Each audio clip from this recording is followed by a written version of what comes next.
Ali Waked, bonjour, Boker Tov. Bonjour Daniel. Merci d'être avec nous ce matin, merci de nous avoir accordé cet entretien. Je rappelle que vous êtes directeur de la chaîne arabe i24 News et que vous êtes aussi, dans le cas précis, un habitant de Jaffa. Nous avons souhaité vous parler ce matin pour essayer de mieux comprendre la communauté arabe israélienne qui se trouve, on va dire, dans une période de tension à la fois autour de ce qui s'est passé sur le mont du Temple au cours des 3 dernières semaines. Il y a eu des émeutes, j'en parlais encore hier soir, même à Yafo, dans votre ville. Et en même temps, nous parlons au lendemain de la retraite du premier juge arabe israélien qui est siégé dans la Cour suprême. Il s'agit de Salim Djoubran, qui est une grande figure de la communauté arabe israélienne. Alors, voilà, nous aurions aimé que vous nous traciez, dirons-nous, une sorte de feuille de route de la communauté arabe israélienne aujourd'hui. Est-ce que la communauté arabe israélienne, c'est Salim Djoubran, sa volonté d'être impliquée dans la société israélienne, d'y accomplir les fonctions les plus élevées, ou alors ce sont aussi des émeutes, une remise en cause d'une forme de loyauté envers l'État d'Israël autour du mont du Temple. Comment on situe les Arabes israéliens aujourd'hui, même s'il est difficile de dire que tous les Arabes israéliens sont dans un même moule? Daniel, quand on parle de la société arabe en Israël, on parle d'une société qui est pleine des paradoxes et des ambiguïtés. C'est une société qui, à très grande majorité, veut s'intégrer en totalité dans la société israélienne, veut faire partie de la société israélienne, de l'économie israélienne, de la prise de décision en Israël. Ça, c'est d'un côté. Mais de l'autre côté, c'est une société, la communauté arabe, c'est une communauté qui, dans les dernières années, grâce aux accords d'Oslo qui ont ouvert les frontières avec les pays arabes et grâce à la montée d'Al Jazeera et des chaînes satellites arabes, c'est une communauté qui a découvert le fait qu'elle n'est pas seulement partie de l'État d'Israël, mais elle fait partie d'un monde plus large, le monde arabe. Pour la première fois depuis 1948, dans les années 90, c'est vrai, ça a commencé avec la guerre de 1967 et l'ouverture de la Cisjordanie, et que les Arabes israéliens ont eu la possibilité de visiter la Cisjordanie et d'être en contact avec leurs relations de famille.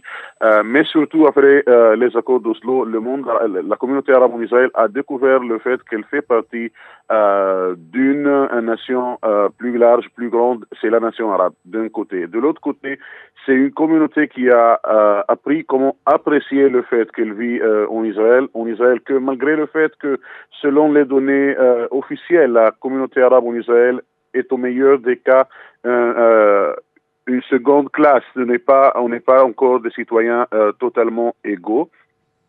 Et c'est dans cette ambiguïté qu'essaie de naviguer la communauté arabe. D'un côté, on est israélien, on veut être israélien, on veut jouir de tout ce que l'État d'Israël nous offre, mais de l'autre côté, on fait partie de ce monde arabe qui est déchiré entre djihadistes et autres. Donc, on vit tout ce qui se passe dans le Moyen-Orient et on vit tout ce qui se passe en Israël. Et tant que Israël et les Palestiniens n'ont pas réglé encore la grande question politique, la création de l'État d'Israël, la question des frontières, etc., cette ambiguïté qui déchire la communauté arabe en Israël va rester telle qu'elle. Alors, on aurait pu penser, et c'est tout bien entendu une vision très subjective qui vient d'habitants juifs de l'État d'Israël, que la communauté arabe israélienne aurait pu être une sorte de pont entre, on va dire,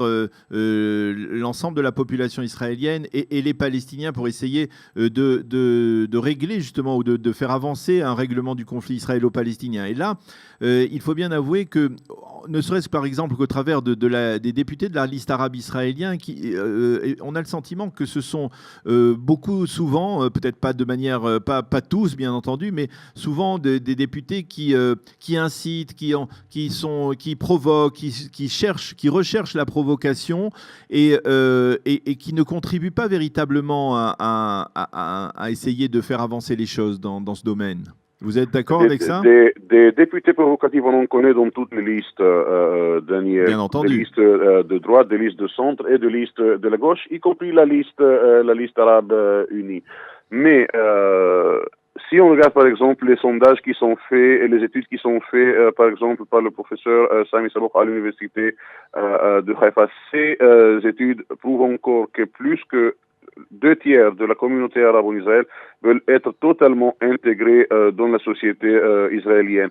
Hanin Zoabi et ses compagnies qui essayent tout le temps de provoquer la majorité juive de l'État d'Israël ne sont pas vraiment appréciés par l'opinion publique arabe-israélienne. Reste à rappeler tout le monde que comme Hanin Zoabi et pourtant, dans la presse israélienne est tellement amoureuse avec, quand elle s'est présentée aux élections de la plus grande ville arabe en Israël, la ville de Nazareth, elle n'a pas encaissé plus que 3% des voix. Donc, mettons les choses dans les proportions. Ça, c'est un. Deux, contrairement à ce que pense l'opinion publique, les études, y compris de la Knesset, prouvent que le 3/4 de l'activité parlementaire des députés arabes israéliens, elle est concentrée sur la vie quotidienne des Arabes israéliens et non pas sur les grandes questions politiques, ces mêmes grandes questions politiques qui provoquent la presse israélienne et qui donnent l'impression pas correcte que les députés arabes se concentrent sur le conflit arabo-israélien et non pas sur le bien-être de la population arabe en Israël. Par exemple, on a vu après l'attentat sur le mont du Temple qui a été commis par 3 Arabes israéliens de el-Fahem, on a vu que la liste arabe unifiée avait du mal à publier un communiqué, alors que le jour même, Mahmoud Abbas a téléphoné à Binyamin Netanyahou pour condamner.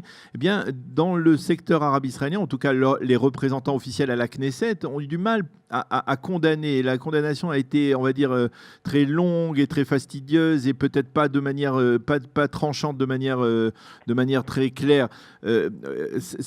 Comment vous expliquez parfois ce sentiment, est-ce que cette liste arabe unifiée, elle est le reflet d'une sorte de radicalisation, d'un durcissement d'une partie de la population arabe israélienne? Daniel, dans les analyses de différents journaux, on parle que Benjamin Netanyahu n'est pas tellement radical, il n'est pas situé à l'extrême droite, mais il est tiré et traîné vers l'extrême droite par Bennett. Ça, c'est le cas de la liste arabe unie. C'est vrai que la direction de la liste arabe unie s'est révélée un peu lâche et manquante d'audace quand il y a eu un attentat que tout le monde devait condamner. Il y avait, comme vous l'avez dit, une condamnation qui était un peu restreinte et n'a pas touché vraiment ce qui s'est passé, n'a pas rempli ce que la population arabe d'un côté et la société israélienne attendait de cette liste, de condamner d'une façon très claire. Mais je peux vous dire, quand on parle avec les députés arabes, officiellement, il y avait une condamnation. Et quand on parle avec les députés arabes, ils admettent que cet attentat était la chose la plus dangereuse qui s'est passée pour la communauté arabe en Israël. Le fait que 3 Arabes israéliens ont mené cet attentat, le fait que cet attentat a été mené sur la mosquée d'Al-Aqsa et le mont du Temple, mais comme partout, c'est la minorité radicale vocale qui impose l'ordre du jour aux politiciens. Ça, c'est le cas aussi de la population arabe. Ayman Odeh et ses collègues veulent pas confronter une offensive déchaînée dans les médias sociaux, Facebook et Twitter. Ils ont peur de cette minorité radicale. Mais il faut comprendre que 3 parmi les 4 composantes de la liste arabe, j'entends Hadash, qui est le parti communiste, le mouvement islamique et le parti d'Ahmad Tibi étaient contre cette attaque. Ils voulaient condamner l'attaque. Le parti Balad de Hanin Zoabi, qui était anciennement dirigé par Azmi Bishara, était contre une condamnation plus claire et plus vocale. Et ça, Oui, et je voulais Ali, essayer de clarifier un point peut-être avec vous, puisque nous avons l'occasion de dialoguer. Beaucoup dans la population israélienne, la population juive israélienne, ont du mal à comprendre pourquoi. C'est un sujet qui est revenu sur le devant de la scène cette semaine, puisque en fait Binyamin Netanyahou a repris à son compte une proposition qui avait été faite il y a plusieurs années par Avigdor Lieberman d'englober dans le cadre d'un accord de paix qui permettrait la création d'un État palestinien en Cisjordanie, en Judée-Samarie, d'englober la zone du triangle, hein, cette fameuse zone dans laquelle plus de 45% ou 40% de la population arabe israélienne vit, autour par exemple de la localité d'Oum el-Fachem, qui est aussi d'une certaine manière un problème en soi, puisqu'on l'a vu au moment des obsèques de ces trois terroristes de l'attentat du Mont du Temple. Pourquoi les Arabes israéliens, ou en tout cas les notables Arabes israéliens, sont vexés, choqués lorsque on leur propose de déplacer la frontière d'un futur État palestinien et d'englober justement cette partie du triangle qui pourrait passer donc sous souveraineté palestinienne, de créer donc de l'englober dans un futur État palestinien? Pour plusieurs raisons. La première est morale. Selon la population arabe, les colons qui vivent en Cisjordanie sont la raison principale, l'obstacle principal devant un accord de paix israélo-palestinien. Sur le plan moral, les Arabes israéliens disent nous, on n'est pas d'accord à faire partie d'un échange entre des citoyens qui n'ont jamais porté atteinte à la loi, alors que selon les lois internationales, ces colons israéliens qui vivent en Cisjordanie sont considérés comme le représentant le plus authentique de l'occupation, sont considérés comme le secteur qui porte le plus atteinte à la loi internationale, sont ceux qui enflamment à base quotidienne le conflit israélo-palestinien. Et nous, on n'aime pas être dans le même paquet, on n'aime pas faire partie d'un échange avec eux. Ça, c'est un. Deux, sur le plan technique, je me permets de dire qu'ils savent qu'est-ce qui leur attend si jamais ils sont citoyens de l'autorité palestinienne ou d'un État palestinien futur, en comparaison avec ceux qui jouissent dans l'État d'Israël, tous les droits, toute la démocratie, mais ça, vous comprenez, Avi, que c'est difficilement acceptable parce que ça veut dire qu'il faut qu'il y ait un État palestinien pour les Palestiniens et que dans l'État d'Israël, il y a aussi des citoyens arabes israéliens qui, pour beaucoup, se définissent comme palestiniens eux-mêmes. Le public juif en Israël a du mal à comprendre cette logique.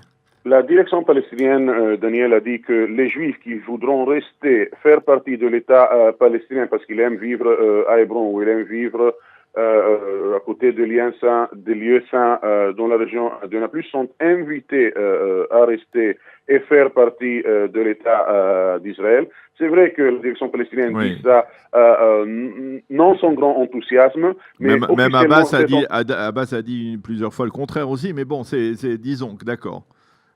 Ok, donc moi je pense que sur le plan moral, je ne vois pas comment à moi on peut m'imposer que demain matin je ferai partie d'un État qui s'appelle la Micronésie. Moi je suis là à Jaffa, je suis citoyen israélien, je veux rester citoyen israélien avec tous les défis auxquels je fais face et avec tous les avantages que j'ai.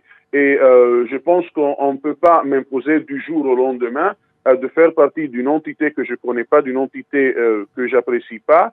Et à mon avis, ça doit se faire en dialogue avec les gens de Oum el-Fachem et de Wadi Ara. D'ailleurs, il y a une troisième opinion au sein de la population de Wadi Ara.